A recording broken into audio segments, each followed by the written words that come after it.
लाल हुसैन ते मधु लाल हुसैन इक्को शख्सियत के तीन नाम ते लोकाई नाल उन्हां दे प्यार दा सबूत। शाह हुसैन दे बड़ वडेरे हिंदू सन, राजपूत कबीला सी उन्हां दा, खुदी राजपूत अखवांदे सन। शाह हुसैन दे दादा जी का नाम करजस राय सी, जिहड़े हिंदू तो मुसलमान हो गए। शाह हुसैन की परवरिश ते पैदाइश 1535-36 1530 के लगभग उस जमाने च इन्ना रवाज नहीं सी तरीके पैदाइश पक्की दसन का लिखन का। 1535 के लगभग शाह हुसैन लाहौर के टैक्साली दरवाजे के इलाके पैदा हुए। उत्थे ही मौलवी अबू बकर की मस्जिद दे उन्होंने तलीम हासिल की, हिफ्ज़ कुरान करना शुरू किया।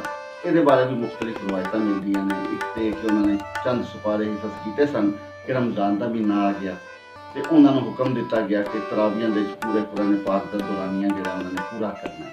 शाह हुसैन ने उज़र पेश किया कि मैं उन्हें याद नहीं, इन्ने सुपारे नहीं, पर मुर्शद ने कहा कि तुम पढ़ाओ। तो कहा जाता है कि उन्होंने सारे सुपारे जितने याद हो गए। शाह हुसैन का ताल्लुक मलामतिया कबीले नाल सी। मलामत इस जरा है फिरका, ये लोग जानबूझ के ऐसी हरकत करते हैं कि मलामत का निशाना बन, यानी वो हरकत जड़ियाँ मुआशरे च अच्छी तरह नहीं देखिया जांदियां, ये जानबूझ के करते हैं ताकि मुआशरा इन्हों तो दूर रहे तो इन्हों अपने मामलात लिए रब नाल तलक निभाने लिए वक्त मिल सके। शाह हुसैन जो फौत होए ने तो दफन होए तो रावी दरिया के कंढे दफन हो, उत्थे हर साल सैलाब आके ते कबर नूं खराब कर जांदा सी। ये माधो ही है जिन्हें आपके जिसके मुबारक में उत्थों कढ़िया तो बाबूपुरा उस जमाने च नाथ हिमाचल सी, बागबानपुरा कहने। शाह हुसैन का जो बुनियादी रंग है वो जिंदगी का रंग, वो तवानाई का रंग है, खूबसूरती का रंग है। जिन्ना एहसास शाह हुसैन को सानू जिंदगी की बेसबाती त्यागी पांदा मिलता है वो किसी होर शायर को नहीं मिलता। बारिश शाह या बुल्ले शाह, बाबा फरीद, ख्वाजा फरीद, अली हैदर, इन्होंने सारे जिंदगी की बेसबाती की गल की, पर जिन्ना गूढ़ा रंग शाह हुसैन को किसी को नहीं मिलता। ये दम मान लै रंग रजियां खोलदा, ये जिंदगी जड़ी है सामने मास रंगड़ा आया, सारिया जिंदगी के खूबसूरतियां हैं। शाह हुसैन ने जिंदगी में जिस तरह गूढ़ी नजर देखा, हंडाया, हंडाण नहीं किया, वो अपने अंदाज का मुनफरिद शायर है। ओहो जिहा रंग, ओहो जी मिठास, ओहो जी कोड़, मिठास भी ते कोड़ भी सानू होर किसी शायर को नहीं मिलता।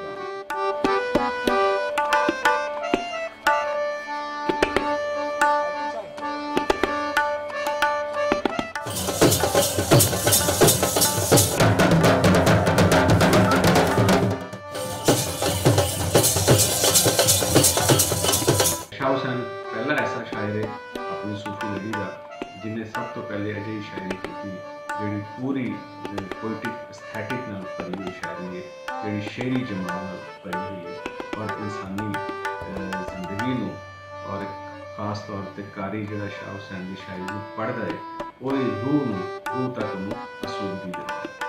मिसाल के तौर पर मैं फिक्री हवाले नाल अगर शाह हुसैन की सूफियाना फिक्र के हवाले नाल गल करा, वैसे तो उन्होंने हर टॉपिक के उत्ते तकरीबन शाह हुसैन ने अपनी शायरी के मौजूद छोया, लेकिन एक मौजू पर मैं गल करना कि झूमे झूम खेल लै मंझ वेड़े, जपदियां को हर नेड़े, जपदियां हर नेड़े रब नेड़े, वेड़े दे विच नदियां वगण वेड़े लख हज़ार, केती इस विच डुबदी वेखी केती लंघी पार, इस वेड़े दे 9 दरवाजे 10वें कुफल चढ़ाए, इस दरवाजे दे महरम नाही जित शो आवे जाए।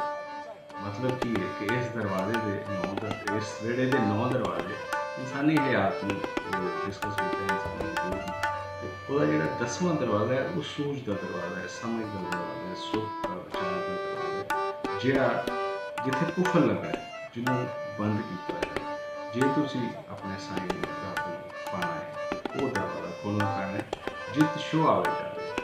वेड़े दे विच आला सूहे आले दे विच ताकी, ताकी दे विच सेज बिछावा अपने पिया संग राती, इस वेड़े विच मकड़ा हाथी संगल नाल खेड़े, कहे हुसैन फकीर साईं दा चाहदियां पूछे। मकड़ा हाथी मस्त हाथी इंसानी नफ्स वाल इशारा किया, बहुत सारे सुजवाना ने इसकी तशरीह करते हैं तो संगल नाल खेड़े यानी जरा सानू लोग जड़े समझते हैं कि असी रब नूं नहीं पछाणदे, असी नहीं समझते, तो उन्होंने की दसी असी कि असी हर गल समझते हैं, ये जागदियां कुछ छड्डदे हैं सो शाह हुसैन ने इस तरह बहुत गहरियां रमज़ां के नाल और अलामतां के नाल गल कीती। इसे तरह शाह हुसैन की शायरी शुरू तो लैके अखीर तक रंगां नाल भरी हुई है और बहुत ही खूबसूरत शेरी जमात नाल।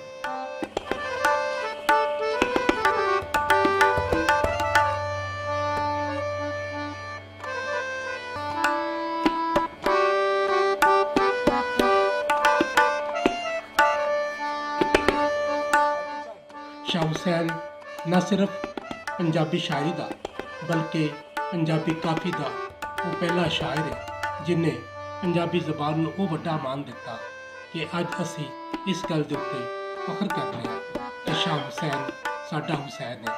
असी उहदे शायरी तो जड़ा लाह लेने जो कुछ असी उहदे तो पढ़ने सानू पता लगता है कि उन्हां वेलियां विच जिहड़ा कि अकबर का जमाना सी उस वेले का लाहौर की सी, पंजाब की सी, साड़ी शायरी का मुहाड़ की सी कि असी कित्थे खलोते हुए साडे। इन्हां सारिया चीज़ों को परखना होवे, देखना होवे, जांचना होवे कि तुहाडे कोल शाह हुसैन मौजूद है।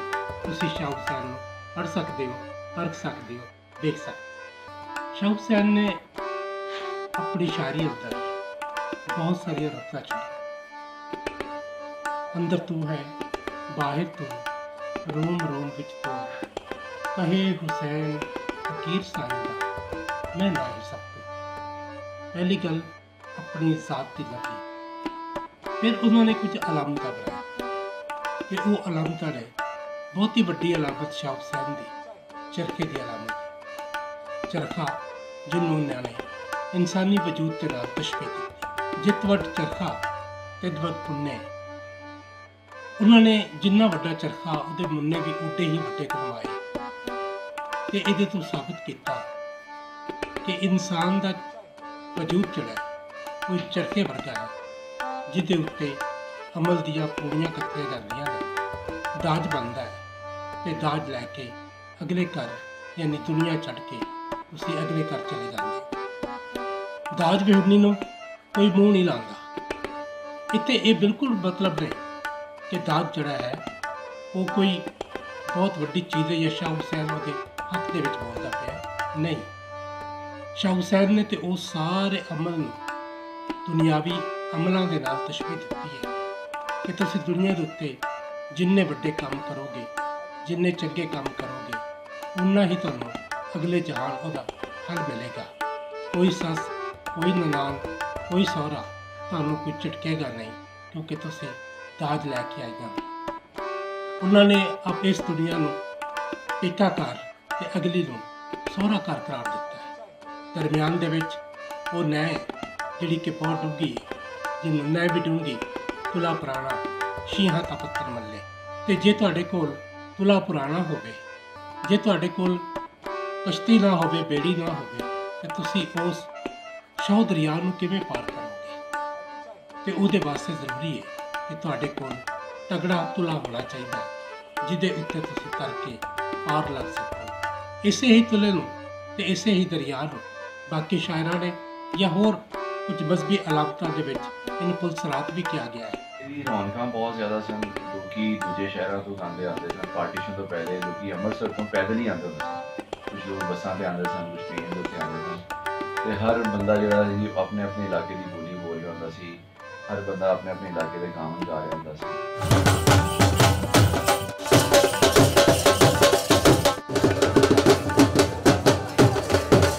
बड़ी बदकिस्मती है ये कि जिस वक्त दहशतगर्दी का वेला आया तो आले दुआले आबादी भी बहुत ज़्यादा बढ़ गई। फिर तुसीं देखिया कि पूरे पंजाब के कई मज़ारां के उत्ते हमले होए। फिर मेला सुगड़दा सिर्फ और सिर्फ हुण अंदर गली दे विच शालामार बाग की बैक साइड ते जिथे मज़ार है उत्थे चरागां हुंदा है। उत्थे रौनकां दे मौजूद ने, लोग जाते भी नहीं, लेकिन पुंज का मेला बिल्कुल नहीं रहा। लेकिन मेरा इस चीज़ से बड़ा बिलीव है कि शाह हुसैन के काम शाह हुसैन की जी शायरी है उन्होंने 500 साल लंघ गए, उन्होंने अकबर नहीं दस सकिया, उन्होंने बड़े बड़े थोड़े डिक्टेटर नहीं दस सके। वो ऐसे करके वो शाह हुसैन ने क्या ना मस्तक दिना दे पई फकीरी भाग दिना दे चंगे मेरी जान जो रंगे सो रंगे सुरती सुई प्रेम दे धागे प्योन लगे सत्संगे मेरी जान जो रंगे सो रंगे कहे हुसैन फकीर साईं दा तख्त ना मिलदे मंगे